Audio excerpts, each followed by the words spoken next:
10 Black gay R&B legends who died from HIV/AIDS. What if some of the greatest Black music legends weren't taken from us by a lack of talent, but by fear, stigma, and a crisis that society refused to confront? During the darkest years of the HIV/AIDS epidemic, many gifted singers lived double lives, hiding their illnesses and personal struggles while continuing to entertain millions. Some topped the charts, others inspired entire generations. Yet when they needed compassion, many were met with silence. Today, we're uncovering the heartbreaking stories behind these forgotten legends and the truth about their final years. Before we begin, tell us which story shocked you most, and don't forget to like, subscribe and support Golden Black Legends. Kenny Green. Kenny Green's story is one of extraordinary talent, hidden pain, and a legacy that deserves far more recognition than it often receives. Born in 1968, Green became the lead singer, principal songwriter and creative force behind the R&B group Intro. During the early 1990s, Intro emerged as one of the most respected vocal groups in contemporary R&B, producing memorable songs such as Come Inside, Love Thang, and their acclaimed cover of Ribbon in the Sky. Green's smooth vocals and emotional delivery helped define the group's sound and earned admiration throughout the music industry. Beyond performing, Kenny was a gifted songwriter and producer. He contributed to projects for several artists and was respected by fellow musicians for his creativity and professionalism. To fans, he appeared to be living a dream, standing on stage before thousands of people, while creating music that resonated deeply with listeners. Yet behind the scenes, he was dealing with personal struggles that remained largely private. During the 1990s, HIV/AIDS still carried enormous stigma, particularly within parts of the entertainment industry and Black communities. Many artists feared that revealing their diagnosis could damage careers built over years of hard work. Green was among those who chose to keep much of his health battle away from public attention. As his condition worsened, friends noticed periods of exhaustion and declining health, but he remained committed to his music. What makes his story especially heartbreaking is how young he was when his life ended. In 2001, Kenny Green died from complications related to AIDS at just 32 years old. His passing shocked fans and fellow musicians who recognized how much more he still had to offer. The loss was not only personal but artistic, as R&B lost one of its most promising voices. Today, Kenny Green's music continues to connect with listeners. His songs remain a reminder of his talent, while his story reflects the challenges faced by many artists during one of the most difficult periods in modern public health history. Sylvester. Sylvester was one of the most unique and fearless performers ever to emerge from the world of Black music. Born Sylvester James Jr. in Los Angeles in 1947, he became an international star during the disco era, celebrated for his remarkable falsetto voice, vibrant stage presence, and refusal to conform to society's expectations. At a time when many artists carefully protected their public image, Sylvester embraced individuality and authenticity, creating a legacy that extended far beyond music. His breakthrough came during the late 1970s with dance classics such as You Make Me Feel Mighty, Real, and Dance Disco Heat. These songs became global hits and helped establish him as one of the defining voices of disco. More than simply creating dance music, Sylvester gave listeners a sense of freedom and self-expression. His performances challenged traditional ideas about gender, fashion, and identity, making him a pioneering figure long before such conversations became common. The arrival of the HIV/AIDS epidemic in the 1980s changed countless lives, and Sylvester's was among them. In an era marked by fear, misinformation, and discrimination, he chose a path of honesty. After being diagnosed with AIDS, he became one of the most visible entertainers willing to speak openly about the disease. His willingness to discuss his condition helped bring attention to a crisis that many people preferred to ignore. Even as his health declined, Sylvester continued recording music and supporting HIV/AIDS awareness efforts. Friends and colleagues often described his courage and determination during those difficult years. Rather than allowing illness to define him, he remained committed to his art and to helping others. On December 16, 1988, Sylvester died from complications related to AIDS at the age of 41. Yet his influence never disappeared. His music continues to inspire artists, energize audiences, and celebrate individuality. More than 3 decades later, Sylvester remains a symbol of courage, authenticity, and the power of living truthfully despite overwhelming challenges. Carl Bean. Carl Bean's life was a remarkable blend of faith music activism and resilience. Born in Baltimore, Maryland in 1944, Bean began his career as a gospel singer before eventually recording for Motown. While talented enough to pursue a conventional path in music, he chose something far more courageous. In 1977, he released I Was Born This Way, a groundbreaking song that became one of the earliest gay pride anthems performed by a black artist. At a time when openly discussing sexuality could destroy a career, Bean's decision was both bold and historic. The song transformed him into an important figure within the LGBTQ+ community, yet Carl's impact extended far beyond music. Rather than focusing solely on entertainment, he dedicated much of his life to helping others. During the height of the HIV/AIDS crisis, black communities often faced limited access to healthcare, education, and support services. Bean recognized that reality and took action. In 1985, he founded the Minority AIDS Project in Los Angeles, one of the first organizations specifically created to assist people of color affected by HIV/AIDS. Through counseling, education, and outreach programs, the organization helped thousands of individuals navigate one of the most frightening public health crises of the 20th century. Bean also established the Unity Fellowship Church movement, creating a spiritual home for LGBTQ+ individuals who often felt rejected by traditional religious institutions. Although rumors and speculation have surrounded aspects of his health over the years, what is firmly documented is his tireless advocacy for people living with HIV/AIDS. His commitment to compassion never wavered. Whether preaching counseling or speaking publicly, Bean consistently emphasized dignity, acceptance, and love. When Carl Bean passed away in 2021 at the age of 77, he left behind a legacy far greater than any hit record. He demonstrated that faith and inclusion can coexist, that service can be more powerful than fame, and that one person's courage can improve countless lives. His story remains a testament to leadership, empathy, and the enduring power of helping others. Ronny Dyson. Ronny Dyson possessed one of the smoothest and most recognizable voices in soul music. Born in Washington, D.C., in 1950 he first captured national attention as a teenager when he appeared in the Broadway production of Hair. His powerful vocals quickly set him apart, leading to a successful recording career during the 1970s. Songs such as Why Can't I Touch You When You Get Right Down to It and Just Don't Want to Be Lonely established him as one of the era's most respected soul singers. Unlike many artists who relied on flashy performances, Dyson built his reputation through vocal excellence. His rich tenor voice carried emotion effortlessly, allowing listeners to connect deeply with his music. Throughout the 1970s, he became a familiar presence on radio stations and concert stages across America.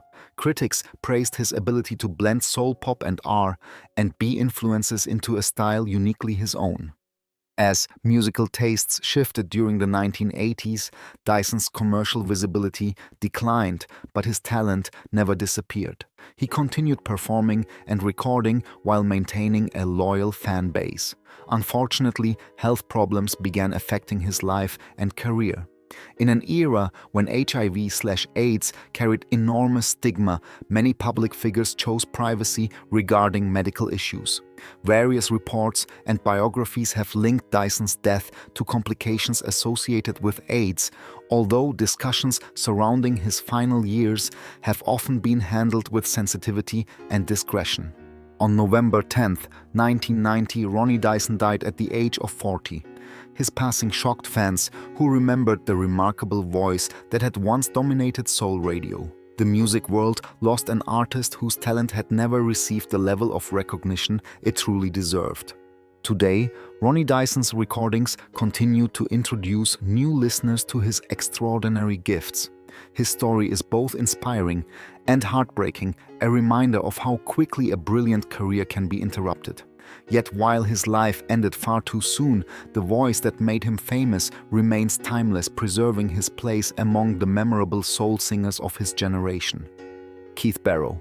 Keith Barrow's rise in the music industry seemed destined for greatness.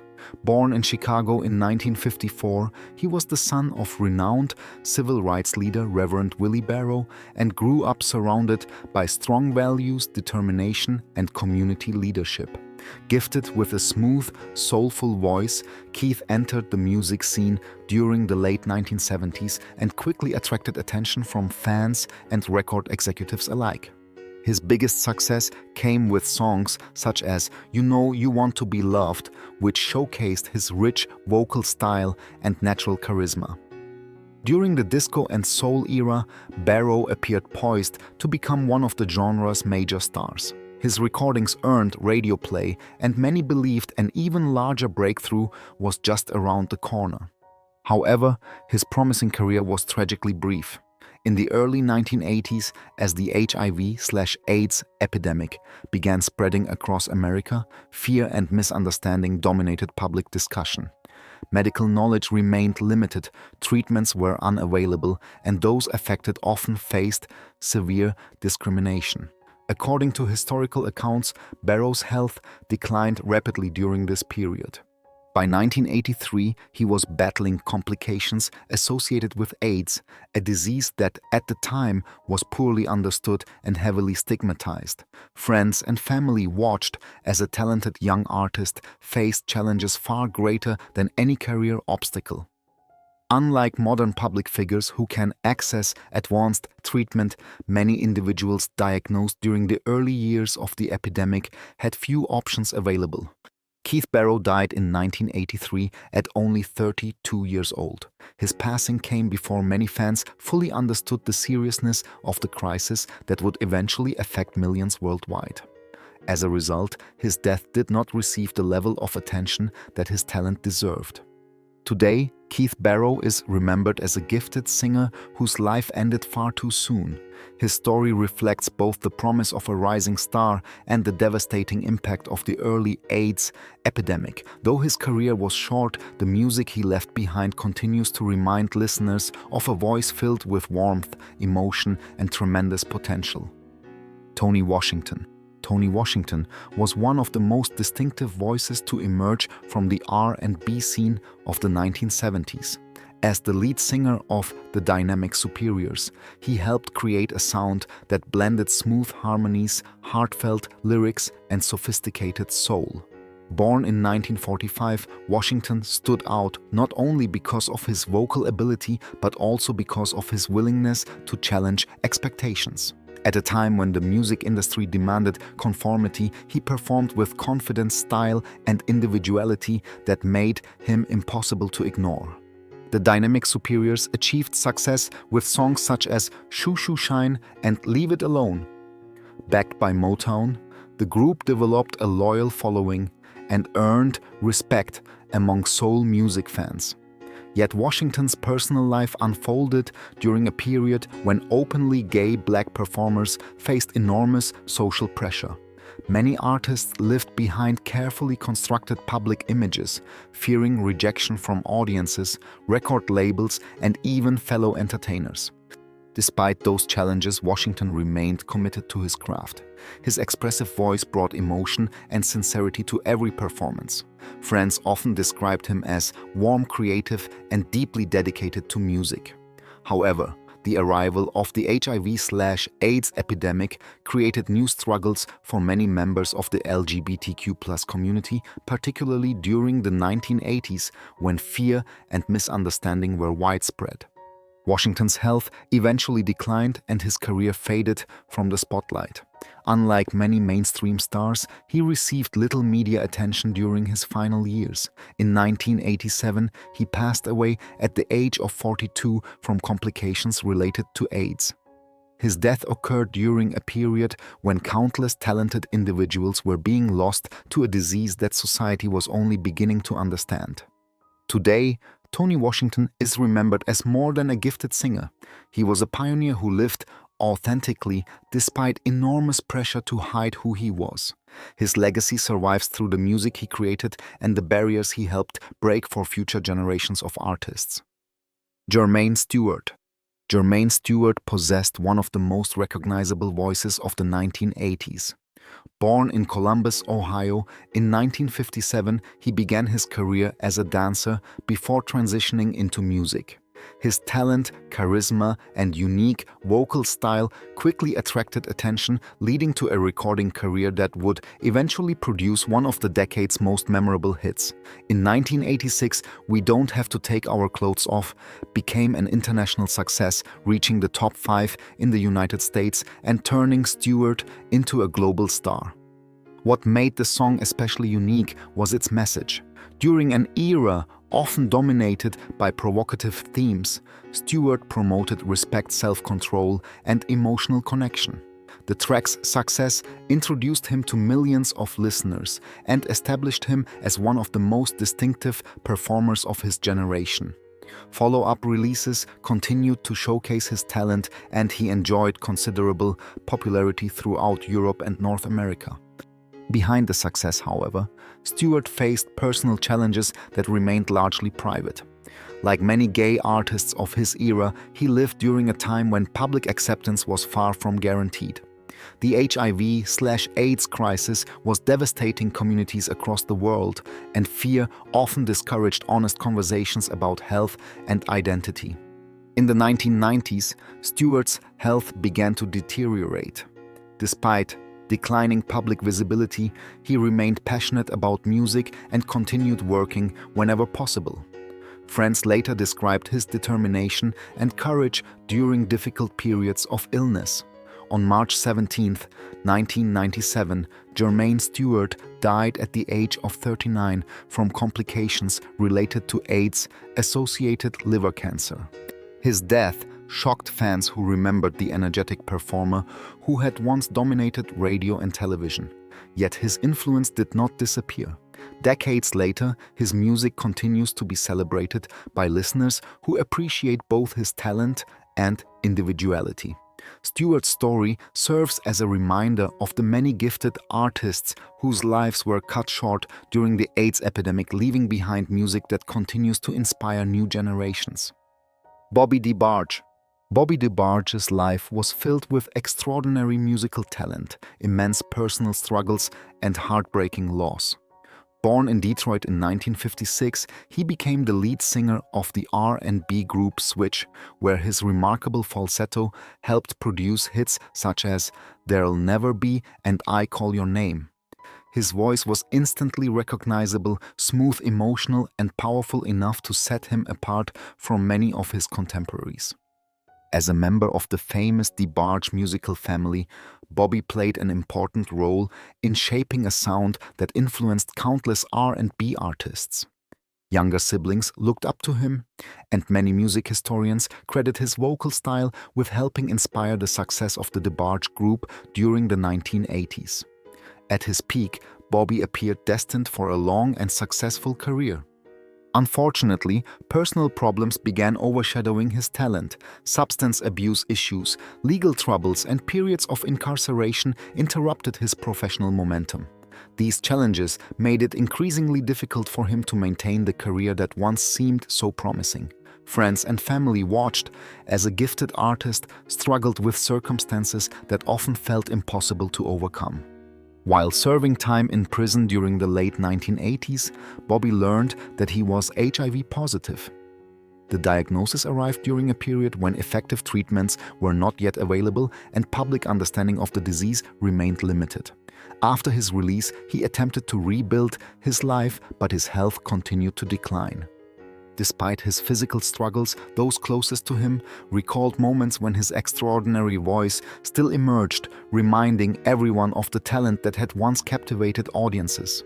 On August 16, 1995, Bobby Debbarge died at the age of 39 from complications related to AIDS. His story remains one of the most tragic in R&B history. Yet Bobby's legacy extends beyond hardship. His recordings continue to influence singers today, and his voice remains a powerful reminder of both the beauty of musical talent and the fragility of life. Billy Wright. Billy Wright's story is one of the most overlooked yet influential chapters in Black music history. Born in Atlanta, Georgia in 1932, Wright emerged during the 1950s as a groundbreaking R&B performer, whose bold style challenged conventions long before most artists dared to do so.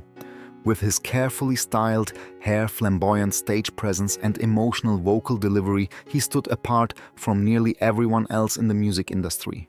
Many historians credit Wright as a major influence on future stars, particularly Little Richard, who admired both his appearance and performance style. During an era when traditional masculinity dominated popular culture, Wright's image was considered controversial. Yet audiences could not ignore his talent. Songs such as Blues for My Baby and You Satisfy helped establish him as a respected figure on the R&B circuit. While he never achieved the mainstream success of some contemporaries, fellow musicians recognized him as an innovator who pushed artistic boundaries years ahead of his time. As musical tastes changed, Wright's visibility gradually declined. New generations of performers dominated radio, and many pioneers from the early rhythm and blues era found themselves forgotten by the industry they helped create. Despite his influence, Wright spent much of his later life away from the spotlight. Financial difficulties and declining health created additional challenges as he aged. By the late 1980s, his health had deteriorated significantly. Historical accounts indicate that he was living with AIDS during a period when effective treatment options were extremely limited. The stigma surrounding the disease remained intense, and many individuals suffered in relative isolation. On December 27, 1991, Billy Wright died at the age of 59 from complications related to AIDS. Today, his legacy is receiving renewed attention from music historians who recognize his pioneering contributions. Long before conversations about identity and self-expression became common, Billy Wright was already challenging expectations through his artistry. Although his name is not as widely known as some of the stars he inspired, his influence can still be heard in generations of performers who followed his path. His story is a reminder that some of music's most important pioneers are often those history nearly forgot. Blackberry. Blackberry was not a mainstream chart-topping star, but within Black LGBTQ+ cultural circles, he became a respected voice of courage, creativity, and resilience. Born Cliff Jackson, in 1945, Blackberry built a career that blended music activism and community leadership. His work extended beyond entertainment, focusing on social justice, HIV/AIDS awareness, and preserving the stories of marginalized communities. At a time when many people chose silence out of fear, Blackberry consistently used his voice to advocate for visibility and acceptance. Throughout the 1970s and 1980s, he became active in artistic and community organizations, particularly in San Francisco. His performances combined music with storytelling, creating a powerful connection with audiences who saw their own struggles reflected in his work.